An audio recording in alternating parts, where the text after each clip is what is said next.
All right. Joining us now is Congressman Thaddeus McCotter from Michigan's 11th District. He just issued a press release condemning this decision. Congressman, always wonderful to see you. You look as happy and chipper as ever.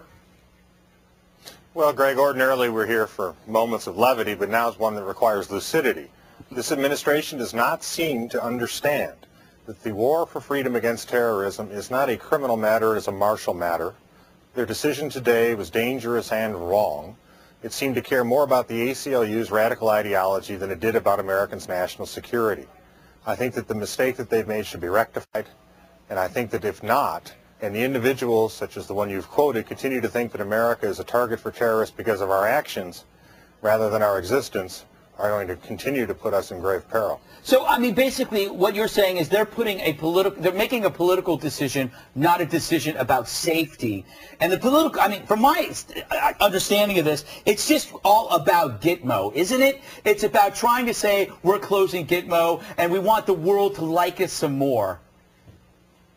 Yes, and those who seek to be liked rather than respected wind up neither, Greg. What you're starting to see out of this administration, again, is a continued ideological decision-making process that is beyond what I believe to be a responsible approach to winning the war for freedom against terror. When you, again, hear that this is simply a criminal matter, the differentiation between criminal and martial is very simple. The criminals try to use murder and mayhem to make a profit.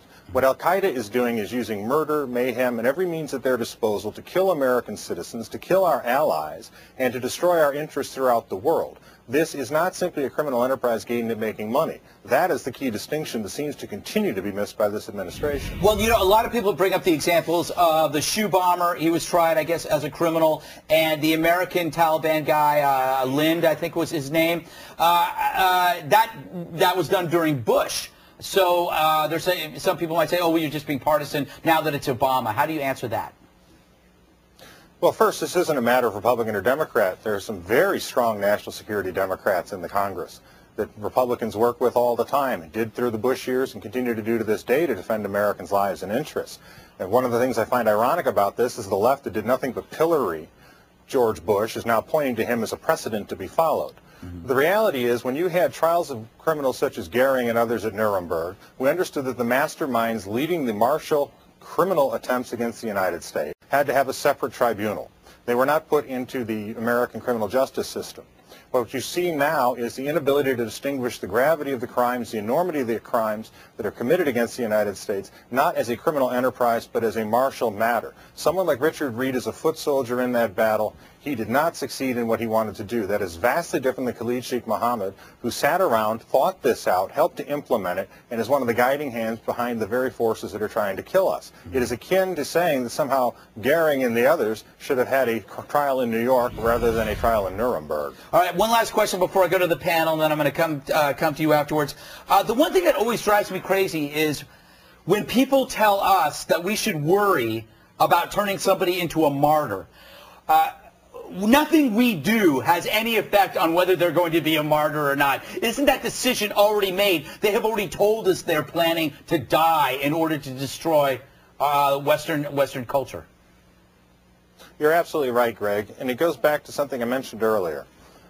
It's hard for Americans to understand this, but as a beacon of freedom to all the world, as a source of inspiration and aid to the oppressed, we make terrorists and tyrants' thrones very unsteady and unstable. So we are targeted not because of our actions, but because of our very existence as a free people.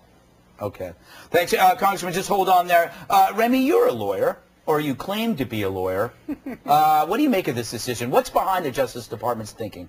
Well, you know, in my opinion, well, let me just say, I think the congressman has just laid this out so very beautifully. So should we just stop the discussion now? Is that what you're saying, Remy? No, I think we should continue to talk about it, but I think that was a very lucid, very clear way of explaining this, and we've been hearing a lot about it today. I think, you know, nobody knows what's in his head, what's in the president's head, but if this is in fact just one more step to close down Gitmo, it seems disingenuous, or maybe that's not the right. It just seems not really going to go from point A to point B. There are other ways to close down Gitmo and still treat these individuals as criminals of war. And, you know, the real practical concern as a defense attorney, you know, our job is to make issues out of things that most people would think are not issues.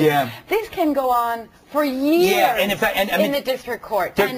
it's going to potentially expose some very sensitive information. I mean, there are protections in the system to prevent that from happening, but sometimes those things come out and it can't be helped. I mean, our system is an open one. The courts are open. The press is there. Yeah. I'm not sure that this was at all well thought out. I don't think so either. Tracy, what do you make of this? And what do you make of the fact that Obama's not even in the country when this decision is made? Well, he should run for the hills. This was a dumb decision.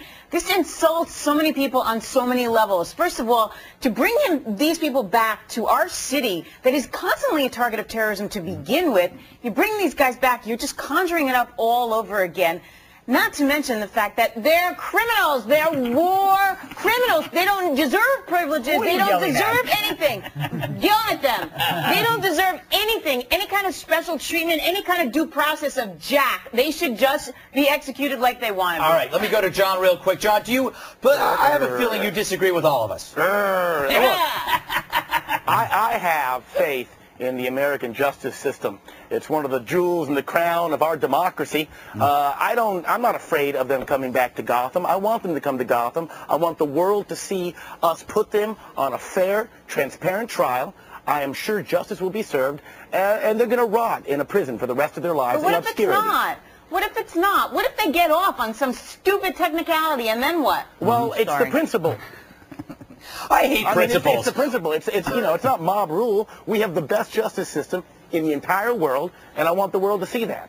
Bill, I'm not a big fan of principles. I put safety before principles. I don't like principles. I would give them. I would put bags of poop on their door when they were coming to school and stuff. I was the guy that did the pranks, Greg. Yes. But now here's the thing. As much as I enjoy being the meat in this Jersey Grill sandwich, I have a concern. I have a concern that they don't, and that is the safety of Gotham. Now, what Divorce says makes sense. Like, I don't think that there's going to be an issue. But what if there is? What if Al-Qaeda wants to help them with their martyrdom, makes that a target? How great would it be for them, as close as they are to ground zero, to sort of have another go at it while this is going on? I don't think it's going to happen, but the amount of security that's going to be involved, it's going to be a nightmare. I got to wrap this up real quick.